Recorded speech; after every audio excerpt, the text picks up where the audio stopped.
Session 3.2 দৃষ্টিভঙ্গি। অনুশীলন 1, মাঝারি থেকে লম্বা passing, mid to long passing. সময় 25 মিনিট।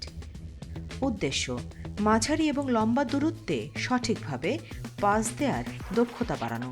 যোগাযোগের ক্ষেত্রে দৃষ্টিভঙ্গির গুরুত্বপূর্ণ দিকগুলো বোঝা। লক্ষ্য, নির্ভুলভাবে মাঝারি থেকে লম্বা পাসিংয়ে বাড়ানো। নির্দেশনা, 5 পা দূরত্বে 4টি লাইন তৈরি করা। প্রথম ও দ্বিতীয় লাইনে জোর বেঁধে খেলোয়াড়রা একে অপরের মুখোমুখি দাঁড়াবে। খেলার প্রক্রিয়া, লাইন 1 থেকে লাইন 2-এ সরল পাস দিয়ে শুরু করতে হবে। লাইন 1 থেকে লাইন 3-এ প্রসারিত করতে হবে। দ্বিতীয়বার খেলার প্রক্রিয়া, আলোচনা শেষে খেলাটি পুনরায় শুরু করা। লাইন 1 থেকে লাইন 3 এবং লাইন 1 থেকে লাইন 4-এ উন্নয়ন করা।